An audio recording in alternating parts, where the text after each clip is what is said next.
ভৌতিক ঘটনা শুনতে কার না ভালো লাগে, আর সেটা যদি হয় সত্যি ভূতের ঘটনা, তাহলে পুরানো দিনের সেই দাদু ঠাকুমার কথা মনে পড়ে যায়। তাই বাংলাদেশের পুরানো ঢাকার সত্য একটি ঘটনা নিয়ে আমাদের ভৌতিক নিবেদন, অতৃপ্ত পরিবার।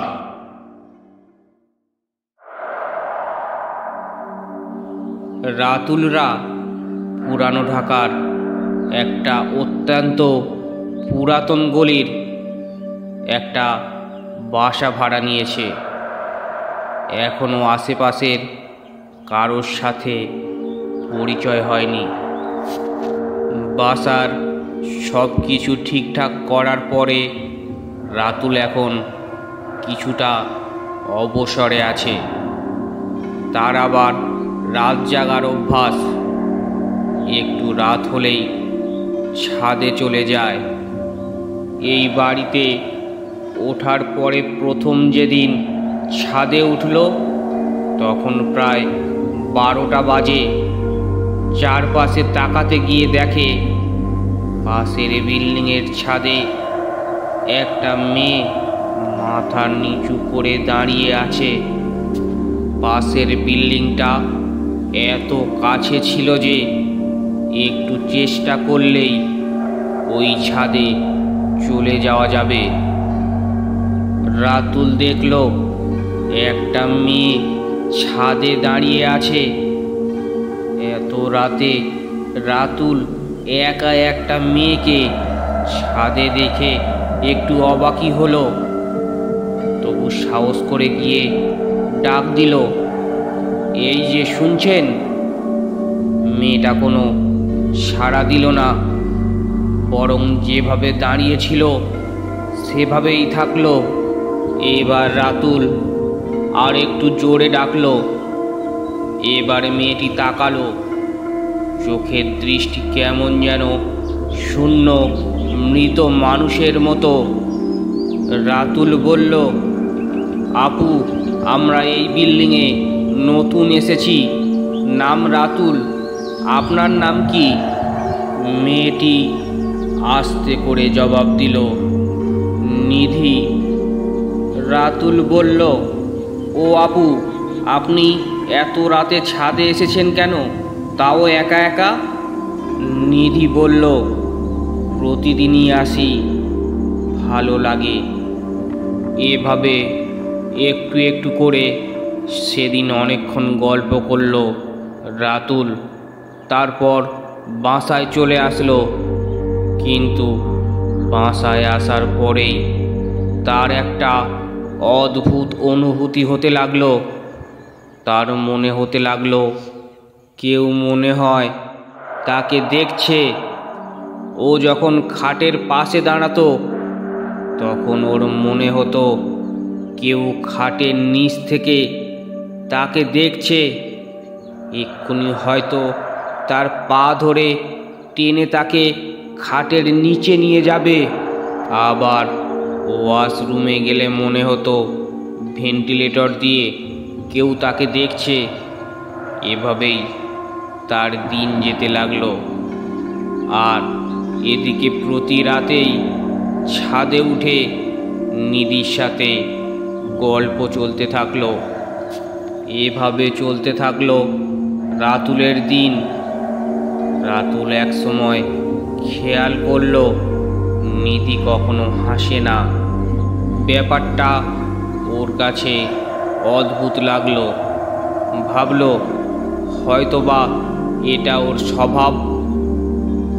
হঠাৎ একদিন নিধি বলল, মার্চের 15 তারিখ আমার জন্মদিন, তুমি এসো। রাতুল বলল, কখন যাব? নিধি বলল, রাত 10টার দিকে। শুনে রাতুল একটু অবাক হলো। এত রাতে কাউকে দাওয়াত দেয় নাকি? কিন্তু কিচ্ছু বলল না। সেদিন ছিল 12 তারিখ। পরের 2 দিন রাতুল ছাদে গিয়ে দেখলো নিধি আসেনি। ভাবলো হয়তো বা ব্যস্ত। 14 তারিখ রাতে রাতুল একটা ভয়ানক স্বপ্ন দেখলো যে ও একটা বন্ধ ঘরে রয়েছে। সেখানে একটা ফ্যান ঝুলছে। ফ্যানের 3টে পাখার সাথে 3টে বিকৃত লাশ, আর সেখান থেকে রক্ত গড়িয়ে ওর গায়ে পড়ছে। প্রচণ্ড আঁতকে রাতুলের ঘুম ভেঙে গেল, কিন্তু ব্যাপারটাকে শুধু স্বপ্ন ভেবে উড়িয়ে দিল। পরের দিন রাতে নিধির জন্মদিনে যাওয়ার জন্য বের হলো। যেহেতু পাশেই বিল্ডিং, তাই একেবারে 10টার দিকেই বের হলো। ওদের বাসায় গিয়ে দরজায় কড়া নাড়ার সাথে সাথে নিধি দরজা খুলল। ঘরে ঢুকে একটু অবাক হলো রাতুল, কারণ কোনো মেহমান নেই। নিধি রাতুলকে বসতে দিয়ে ঘরের ভিতর চলে গেল।